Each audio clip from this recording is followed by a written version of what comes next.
What's the secret to making the right decision? That's what we're going to talk about today. Welcome to Women Leaders on the Move, a HerCsuite radio podcast. I'm your host, Natalie Benamou, and every week I'm learning right alongside you with amazing guests like my guest today. I'm also the founder of HerCsuite, a portfolio career network focused on women in the second half of our careers. I would love it if you check it all out at HerCsuite.com. Today's guest is Holly Corbett, and she's been a guest on this show before. I will have that in the show notes. But today we are coming together to talk about how human design really made a big shift for her in her career. She's a Forbes writer, and she's also a leader at Consciously Unbiased. And I can't wait for you to hear this conversation. It's going to help you rethink how you are making decisions in your career and your life. So let's get started with this conversation now.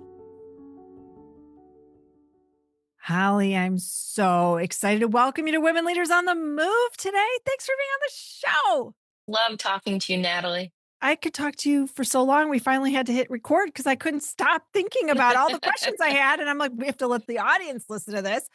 So for our audience, I always like to start with a snapshot. You've had such an incredible career. You've done really interesting, diverse things. Can you give us the snapshot of bringing us to this moment today?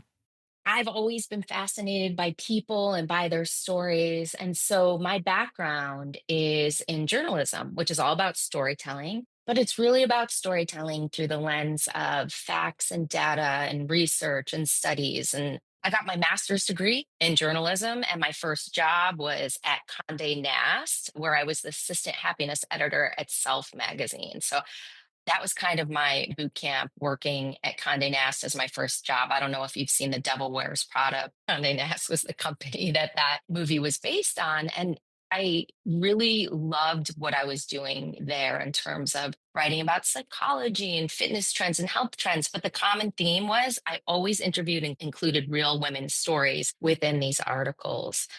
When I was, in my 20s and telling my parents that I wanted to make my living as a writer in Manhattan, one of the most expensive cities in the country, didn't generate a lot of excitement, but I just had this really strong sense that this was something that I needed to do. And so I followed my intuition. I went to the city, and somehow I made my living as a writer, working at some of the biggest publishing companies in the world in the golden age of magazines. So this was like early 2000s, back when there were still the black town cars and like the big budgets. But it was also the end of an era. It was a time when, right when digital was coming into play, right when social media was starting.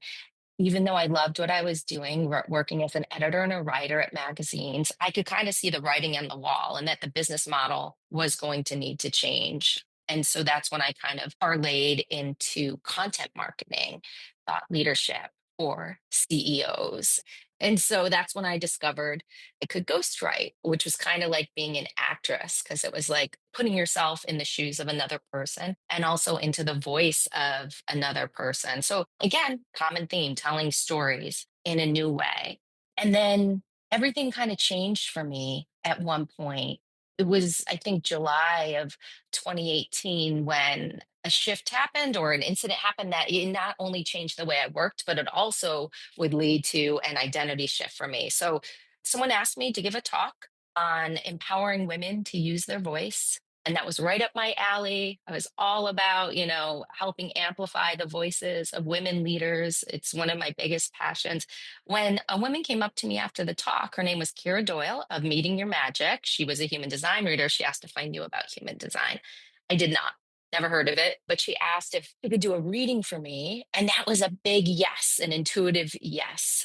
That encounter really kind of shifted a lot for me. It didn't happen overnight. It happened over the course of 8 years. But when she did a reading, this human design reading, for people who don't know what human design is, it's like it gives you your energy blueprint. And when Kira gave me this reading, I felt like I was coming home to myself. Like everything that I'd ever felt about myself somehow clicked into place. Like I was designed to operate the way I did, to make big life decisions based on intuition without needing all the facts.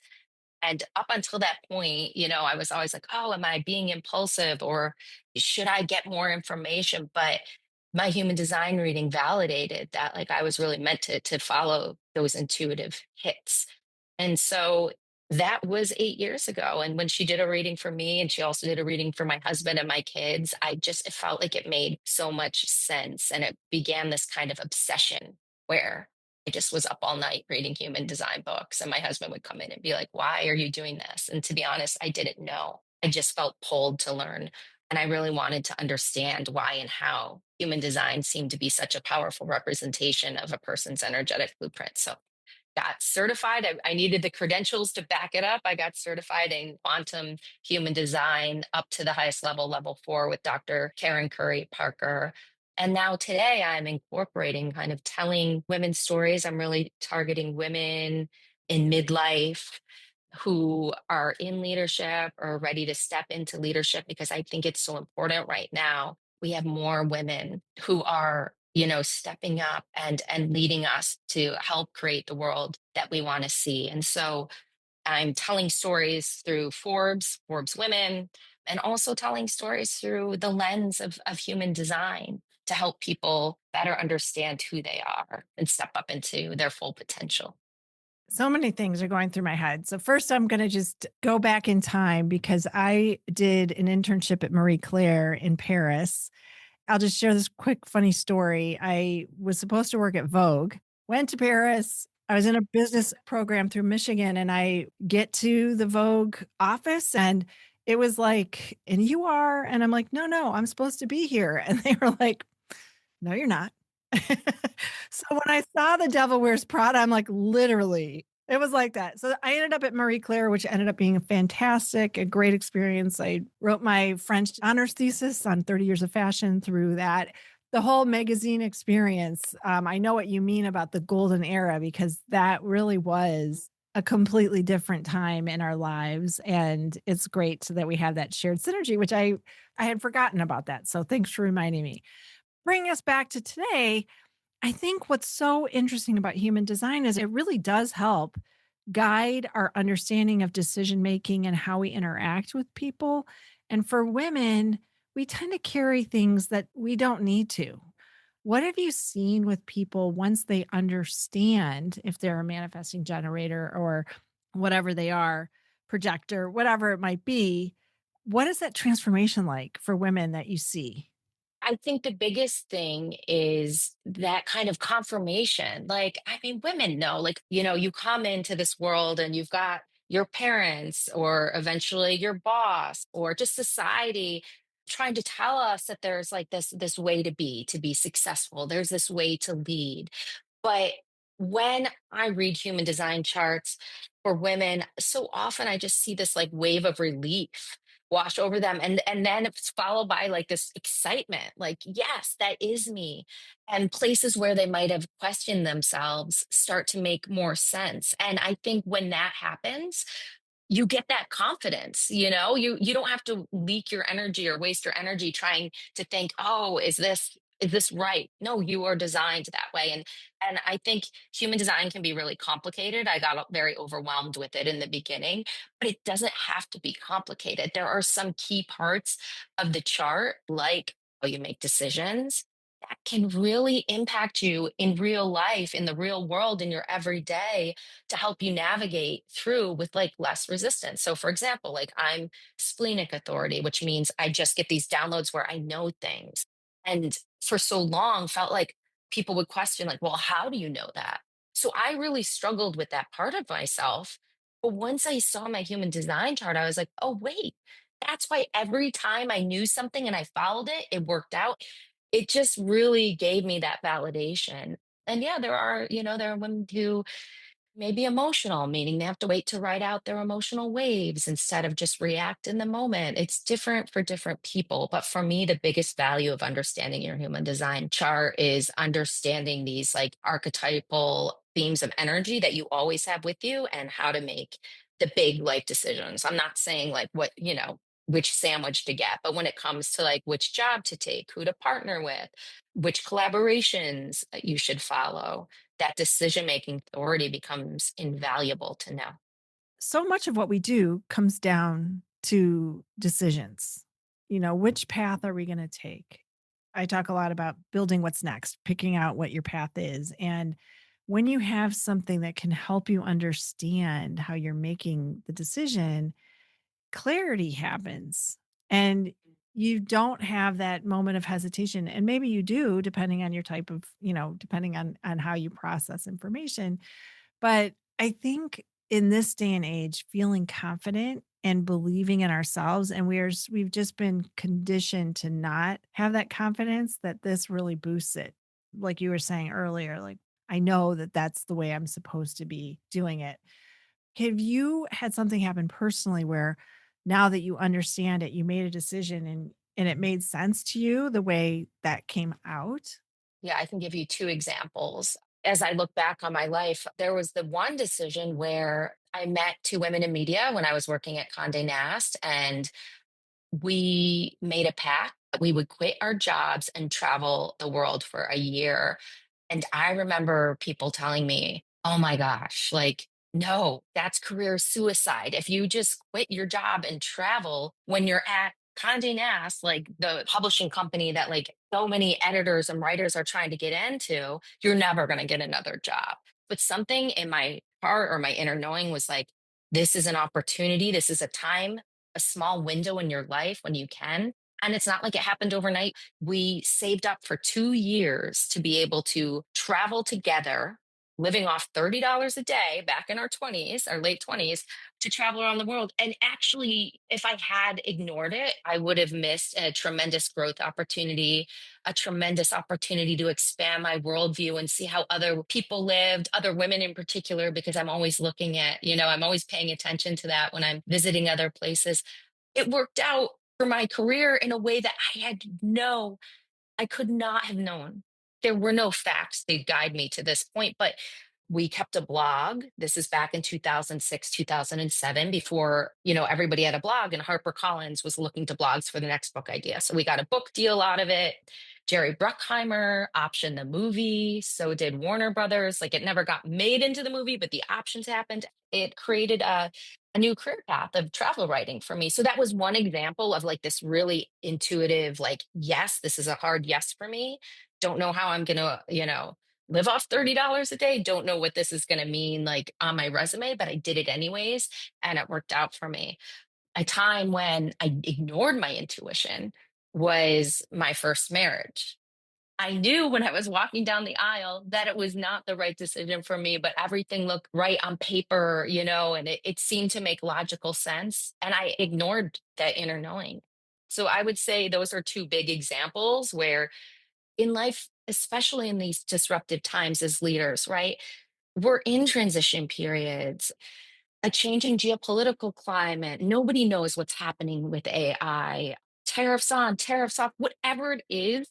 We don't have all the facts. And I think that, for me, human design has helped me understand how to make decisions and trust myself better. And I think we need more women leaders, well, all leaders who know themselves, who trust themselves, are able to make decisions that are in an alignment with their highest good and the highest good of the people that they're leading.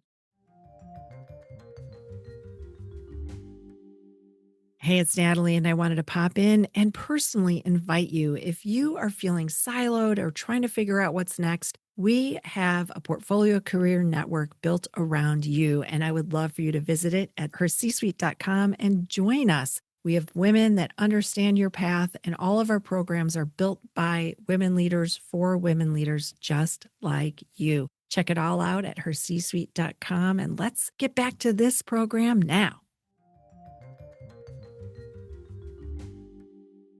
You mentioned AI a little bit ago, and you think about how you need to trust who you are and what you know. And it's really easy to have now AI as the external force. Used to be our internal voice that might have given us doubt, or it could have been some other circumstance before that would get in the way. Now it's this tool that you're using, and it's making you think, well, maybe I don't know how to write because it's telling me I should do it like this and I was going to do it like that. And So I think knowing how we make decisions, again, it's so important because we know best. And human design helps us feel that confidence of, no, I do know. And also your lived experience. What else have you seen in terms of the work that you do as a journalist and you're seeing people making those decisions? And is there anything else that is disrupting that or maybe creating that trust? I think that in uncertain times, people they're looking for answers because not knowing the road ahead, it creates anxiety, right? Like we like to have certainty. And I think that right now, with everything changing so quickly, yeah, people like to outsource maybe their authority to AI and ask questions to AI, or it may be like following a coach, and coaches are amazing. But at the end of the day, I think it's really important to say, you are your ultimate authority. And that same thing goes for the human design charts. Like, if you get a reading and something doesn't resonate with you, listen to yourself. Always listen to yourself, because everything is open to interpretation from the outside world, but only you understand what is best for you. And it can help to talk to people, and it can help to study yourself and better understand yourself. It can help to do some research with AI, but like, don't outsource the thinking, don't outsource the authority to anything besides your own self. And I think that's so, so important right now in this time. Even on like writing things, even social media, like if you see one of my posts, it probably took me an hour to write like 6 lines, but those are my 6 lines. And I've thought about it deeply. I don't think that a machine can do that. I don't think the machine can understand that sense of, well, how am I trying to connect?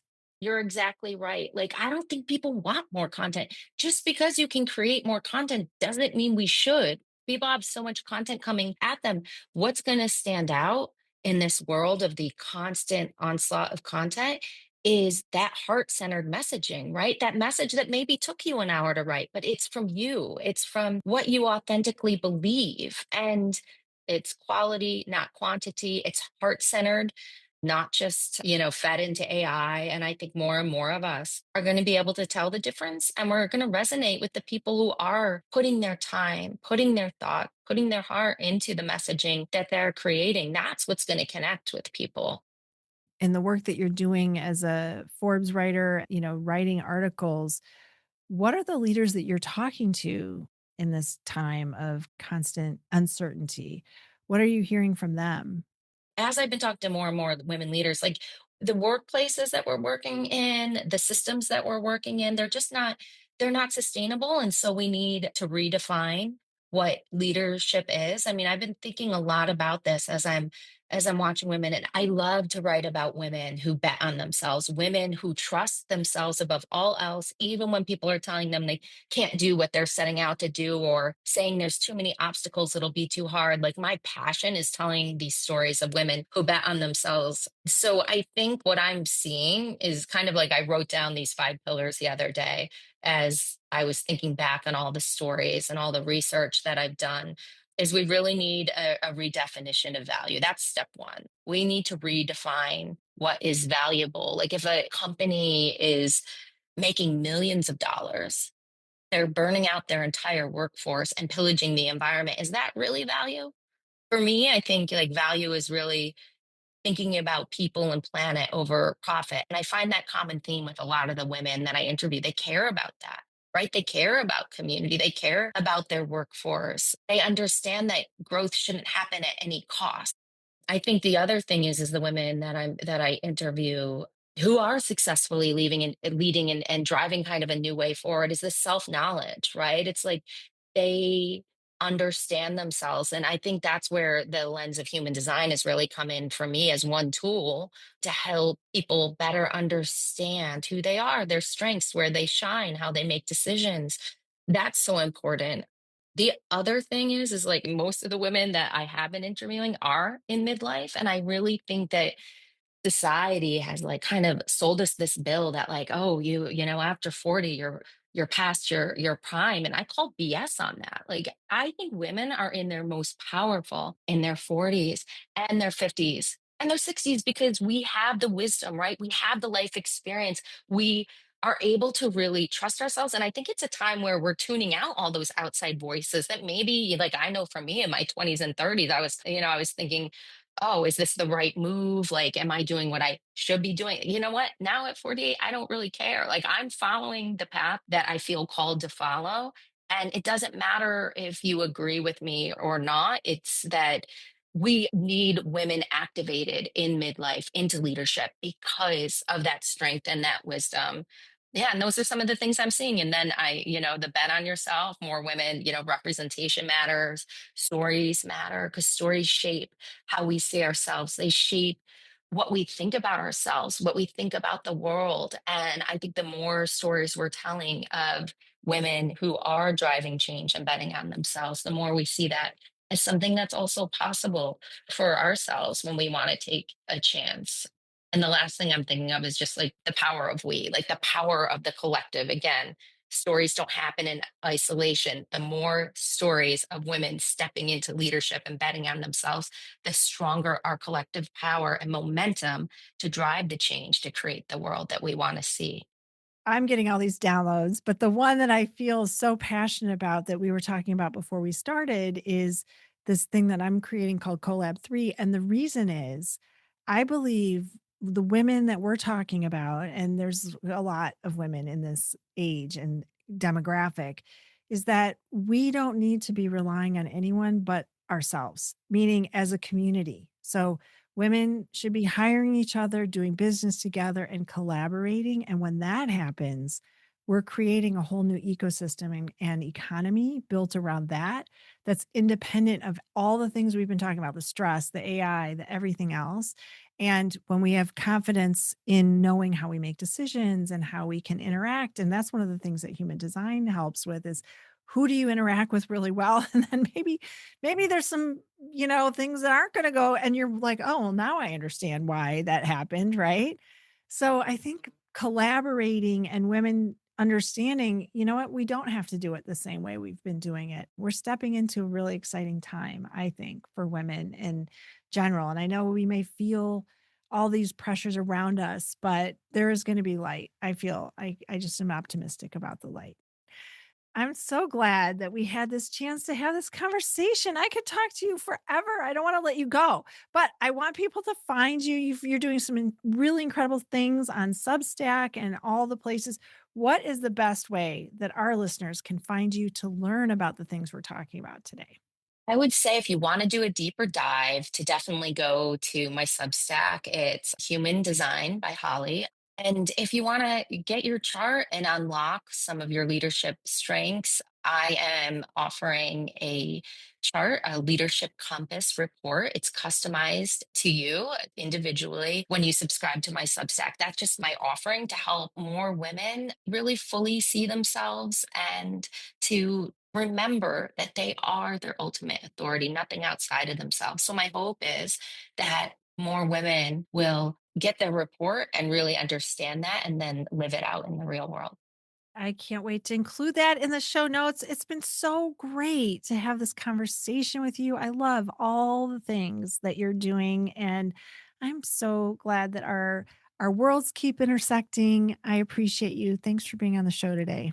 Yeah, well, I'm so happy to be here with you. And I know we're going to have many more conversations. Thank you for listening to this conversation with Holly Corbett and me. I love talking to Holly. I always learn new things from her.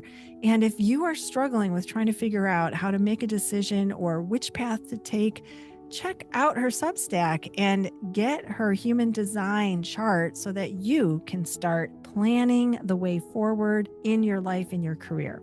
If you found this show helpful, I would be so grateful if you would share it with a friend or colleague today. It's how others find us.